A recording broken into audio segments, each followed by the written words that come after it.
Urban ఎన్నికలు జరిగినాయి. తెలంగాణ రాష్ట్ర వ్యాప్తంగా ఎన్నికలు జరిగినాయి. సో 116 మున్సిపాలిటీలు, 7 కార్పొరేషన్ల ఎన్నికలు జరిగినాయి. దానికి సంబంధించిన వీడియోస్ మనం ఇప్పటికే రిలీజ్ చేశాం. వ్యవస్థని గాడి పెట్టడానికి 1 స్థానిక సంస్థలు, 2 ఎమ్మెల్యేలు, 3 ఎంపీలు, అంటే 3 అంచెల వ్యవస్థలాగా ఉంటుంది. స్థానిక సంస్థలకి ఆటానమస్ ఇవ్వాల్సిన అవసరం ఉన్నది. అయితే ఇందులో మున్సిపాలిటీలకు సంబంధించి 2582 వార్డులు ఉంటే అందులో 12 వార్డులు ఏకగ్రీవమైనవి, 1 వార్డు ఎన్నిక వాయిదా పడ్డది. సో ఇది పరిస్థితి. అంటే 14 ఏకగ్రీవమైనవి, 13 కాంగ్రెస్, 1 టీఆర్ఎస్గా మనకు కనిపిస్తుంది. 2 టీఆర్ఎస్ అయితే ఆయన సాయంత్రం కల్లా కాంగ్రెస్లో జాయిన్ అయిన, అందుకోసం కాంగ్రెస్ అని చెప్పాను. సో ఇదిలా ఉంటే 7 కార్పొరేషన్లో 418 డివిజన్లు ఉంటే 2 ఏకగ్రీవం 412 412 డివిజన్స్కి ఎన్నికలు జరిగినాయి. 2026 ఫిబ్రవరి 11 ఎన్నికలు జరిగినాయి. 2026 ఫిబ్రవరి 13 కౌంటింగ్ జరిగింది. 7 కార్పొరేషన్లో 5 కాంగ్రెస్ ప్లస్ 5 ప్లస్ కార్పొరేషన్లు కాంగ్రెస్కి వచ్చినాయి. సో 70 ప్లస్ కార్పొరేషన్లు 116లో 70 నుంచి 80 ప్లస్ కార్పొరేషన్లు కాంగ్రెస్కి రావటం జరిగింది.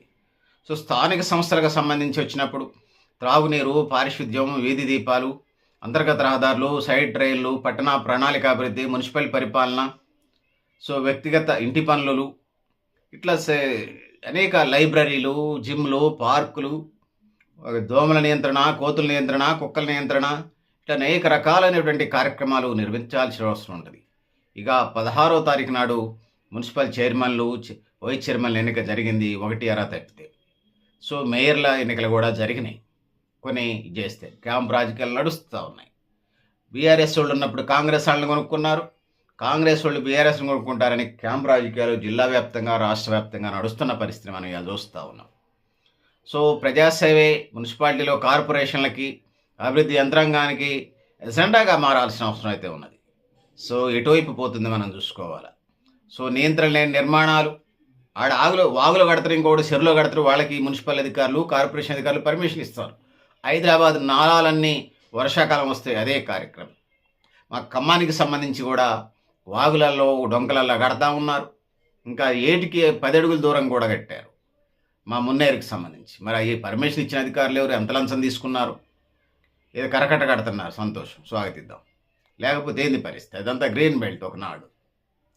చెరువుల్లో కడతా ఉన్నారు, వాగులల్లో కడుతున్నారు. మీరు కావాలంటే సాక్ష్యాలు ఎప్పుడైనా చూపిస్తాను, నా దగ్గర ఉన్నాయి, ఎన్నికలకొద్దు, ఖచ్చితంగా చూపిస్తాను మీకు దమ్ముంటే. సో మా ఖమ్మం నుంచి హైదరాబాద్ దాకా, ఢిల్లీ దాకా వాగులల్లో, చెరువులల్లో, వరద ప్రభావిత ప్రాంతాలలో, మున్నేరు లోతట్టు ప్రాంతాల్లో కడతా ఉన్నారు. మరి వాళ్ళకి ఎందుకు అట్లా ఇంటి పన్నులు, పరిశీలనలు, పర్మిషన్స్ ఇస్తున్నారు అర్థం కాదు. ఇది పరిస్థితి. సో దాంతో పాటుగా ఆన్లైన్ సేవలు, ఫిర్యాదుల పరిష్కారాలు, ప్రజలతో ప్రత్యక్ష సంప్రదింపు కార్యక్రమాలు, త్రాగునీటి సమస్య, ఇట్లాంటి అనేక రకాలైనటువంటి దోమల బెడద, కోతుల బెడద, కుక్కల బెడద, పందుల బెడద, వీటి నుంచి ప్రొటెక్ట్ చేయాల్సినటువంటి బాధ్యత ఆయా కార్పొరేషన్ల మీద, మున్సిపాలిటీల మీద ఉందనేది చెప్పక తప్పదు. ఇక పట్టణ పేదల వసతి గృహం, ఉపాధి అవకాశాలు, చిన్న వ్యాపారుల ప్రోత్సాహం, స్వచ్ఛ భారత్, స్వచ్ఛ తెలంగాణ కార్యక్రమాలు, ఎన్విరాన్మెంట్ ప్రోగ్రామ్స్, గ్రీన్ పర్యావరణం పరిరక్షణ, చెట్ల పెంపకం ప్రోగ్రామ్స్, ప్లాస్టిక్ నియంత్రణ, జూటు క్లాత్ బ్యాగ్ని ఎంకరేజ్ చేయాలి, ఉట్టి ప్లాస్టిక్ నిషేధం అంటే కాదు. సో వీటినన్నింటినీ తీసుకొని ముందుకు పోవాల్సిన అవసరం ఉన్నది. సో ఇది ప్రధానమైనటువంటి ఎజెండాగా ఉన్నది. పట్టణాభివృద్ధి ఎన్నికలకు సంబంధించి ఇది మీరు కూడా మీ అభిప్రాయాలను కామెంట్ బాక్స్ రాయండి.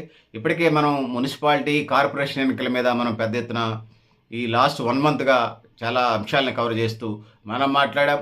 వివిధ నాయకుల్ని, కంటెస్టెడ్ నాయకుల్ని, గెలిచిన నాయకుల్ని, పెద్ద లీడర్లని, చిన్న లీడర్ని, గల్లీ లీడర్ని, ఢిల్లీ లీడర్ని కూడా మాట్లాడిపించాం. పట్టణాభివృద్ధికి సంబంధించి కవరేజ్ అంతా అయినట్టుగానే భావిస్తూ ఉన్నాం. ఏమైనా పెండింగ్ ఉంటే మీరు కూడా మీ అభిప్రాయం రాయండి.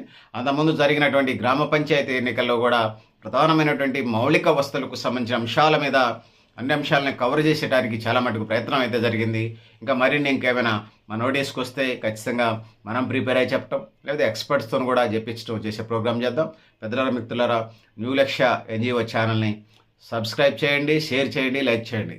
సో నేను గరిడేపల్లి సత్యనారాయణ, న్యూ లక్ష్య ఆర్గనైజేషన్. థ్యాంక్ యూ అని ఉండాలి.